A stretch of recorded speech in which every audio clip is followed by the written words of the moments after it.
आज निर्जला एकादशी पर अवश्य करें इन चीज़ों का दान, नहीं तो अधूरा रह जाएगा आपका व्रत। तो आइए जानते हैं कौन कौन सी चीज़ों का दान करना आवश्यक है। निर्जला एकादशी साल की सबसे प्रमुख एकादशियों में से एक है। इस दिन व्रत रखने के साथ ही धार्मिक कार्य और दान पुण्य करने का खास महत्व शास्त्रों में माना गया है।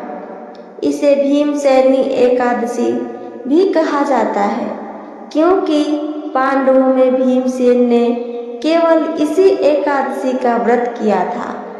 इस दिन व्रत रखने के साथ साथ दान का विशेष महत्व होता है। धार्मिक मान्यता है कि इस दिन किए गए पुण्य और कर्म दान 100 एकादशियों के बराबर फल देते हैं। निर्जला एकादशी को गरीबों को दान करने से आपको परम पुण्य की प्राप्ति होगी। उन लोगों के आशीर्वाद से आपके घर में खुशियां बढ़ती है और आप तरक्की करते हैं। तो आइए जानते हैं निर्जला एकादशी पर किन किन वस्तुओं का दान करना चाहिए। निर्जला एकादशी पर किया जाने वाला व्रत आपको पूरे साल की एकादशियों पर व्रत करने के बराबर का फल देता है। साथ ही इस दिन किया जाने वाला दान आपको 100 एकादशियों पर दान करने के समान फल देता है। ऐसा धर्मशास्त्रों में बताया गया है। ज्येष्ठ मास के शुक्ल पक्ष की इस एकादशी का महत्व बहुत ही खास होता है। ज्येष्ठ मास में दान पुण्य के कार्य करने का महत्व पद्म पुराण में बहुत खास माना गया है। ज्येष्ठ मास की निर्जला एकादशी गरीब, बुजुर्ग और जरूरतमंद लोगों की सेवा करने और उनके जरूरत की चीज़ों को दान करने के लिए बहुत ही शुभ तिथि मानी गई है। इस दिन सेवा भाव के कार्य करने वालों से भगवान विष्णु और माता लक्ष्मी दोनों ही बहुत प्रसन्न होते हैं और उनकी कृपा से आपके घर में धन समृद्धि बढ़ती है। तो देखें कि निर्जला एकादशी पर किन किन चीज़ों का दान करना होता है। सबसे अच्छा, निर्जला एकादशी कब है? इस एक व्रत से मिलता है सभी एकादशियों का पुण्य। जाने डेट और शुभ मुहूर्त, जो कि आज ही है। तो आज तो आप लोग पूजा का मुहूर्त जानेंगे।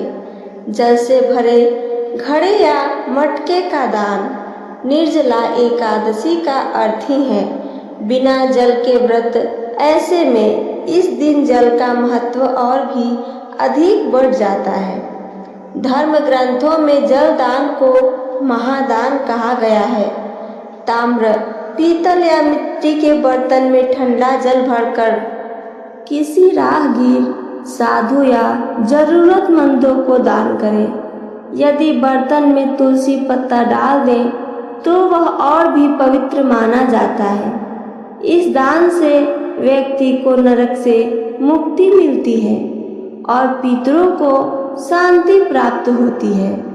गर्मी में यह एक जीवन रक्षक कार्य के समान पुण्य देता है। छाता, पानी की बोतल और जूते चप्पल का दान गर्मियों में राहगीरों, मजदूरों और साधनहीन लोगों के लिए छाता और पानी की बोतल जैसे साधन जीवन रक्षक बन जाता है।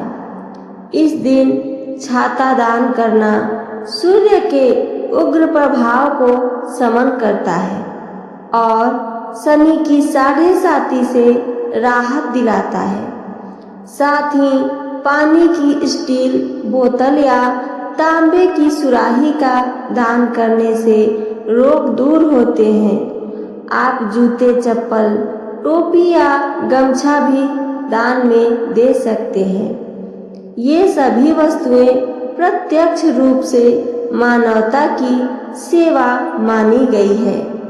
वस्त्र, फल और मिठाई का दान। इस दिन साफ सुथरे धुले हुए वस्त्र, विशेषकर सफेद, पीले या हल्के रंग के किसी ब्राह्मण, वृद्ध या जरूरतमंद को दान करें। इससे पितृदोष की शांति होती है और लक्ष्मी की कृपा प्राप्त होती है।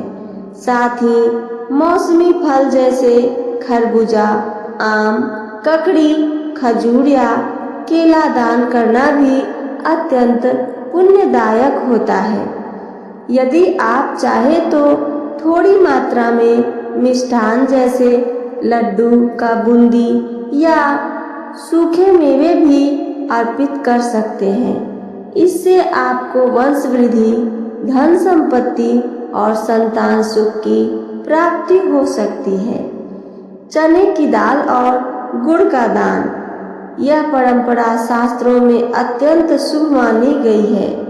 चने की दाल, जिसे आहार ऊर्जा का स्रोत माना जाता है, और गुड़ जो शुद्धता व मिठास का प्रतीक है, दोनों ही शरीर को पोषण देते हैं और गरीबों के लिए उपयोगी भी होते हैं। इनका दान विशेष रूप से शनि दोष, मंगल दोष और पितृदोष से मुक्ति के लिए किया जाता है। यदि आप इन दोनों वस्तुओं को एक छोटे बर्तन या पोटली में बांधकर किसी जरूरतमंद को दान करें तो विशेष पुण्य की प्राप्ति आपको होगी। पंखा, कूलर और ठंडी चीजों का दान।